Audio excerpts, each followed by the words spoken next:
gives me immense pleasure to interview Ameena Sayyid, who is in London this evening from Pakistan, and she was the center of attraction and a chief guest for a wonderful organization called Wiki Noon organization that is a non-governmental organization that brings Pakistani talent to United Kingdom and helping them and sponsoring them for various forms of scholarships in the educational system. As I said before, I'm extremely impressed and fascinated by your journey that started quite a few decades ago, and you continued with your passion to promote in what you believe.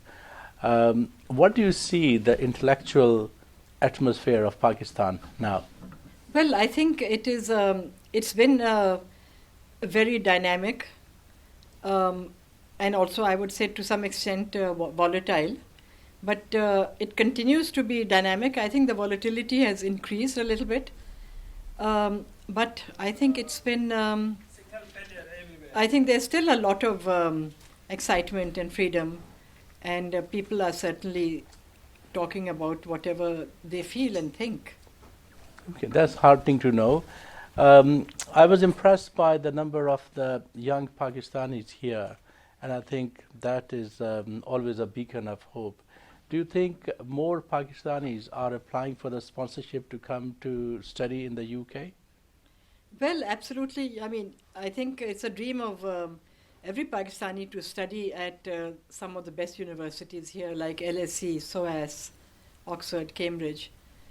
Although, having said that, of course, it's very expensive and it's not easily affordable, which is why we at the Wiki Noon Education Foundation give scholarships to students from Pakistan to come and study at Oxford and Cambridge. And Wiki Noon Education Foundation this is the 30th year, this year. And we have a lot of alumni. You must have heard the 3 young women who spoke today. And there are hundreds in Pakistan.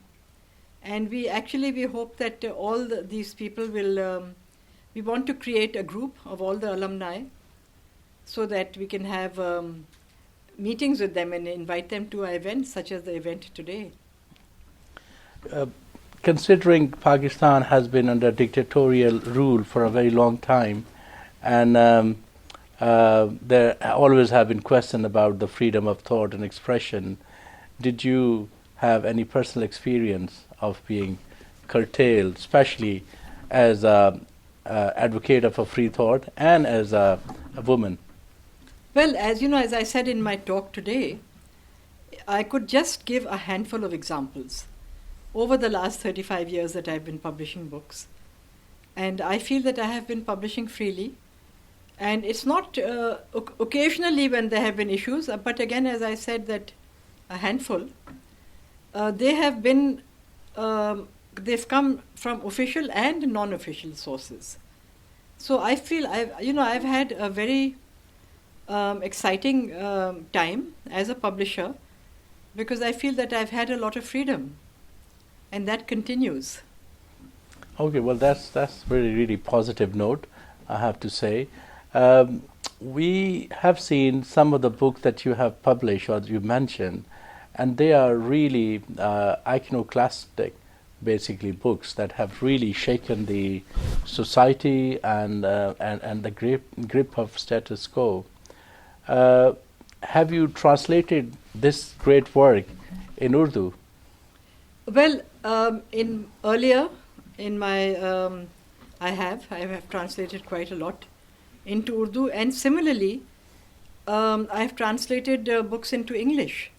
For example, all our major poets, Kishore Nahid, Zahra Nigah, Iftikhar Arif, I have translated all of them into English because I feel that they need to be introduced to the Western audience, which, as I had said, was not the case with Qurratullah and Heather because her books are not translated.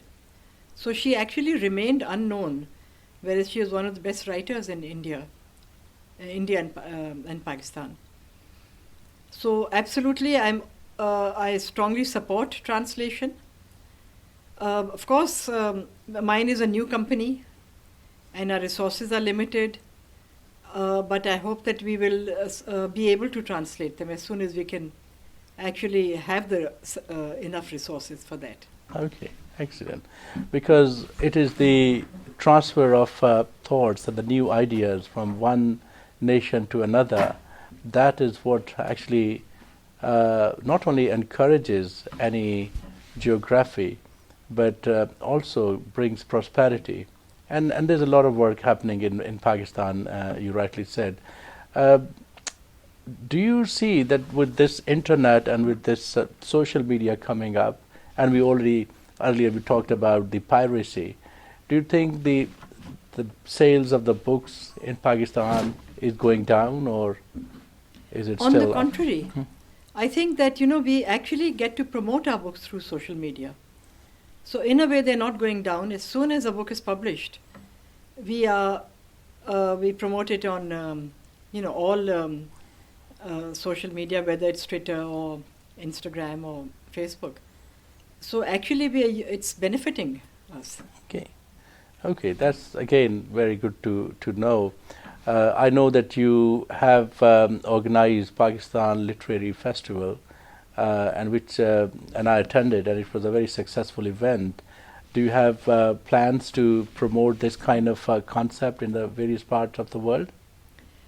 Well, actually, I would love to do it in New York, and if we can get somebody to support us, certainly. Mm-hmm. But I think beyond London and New York, I feel that we will not be able to do it because I've realized how much work is required.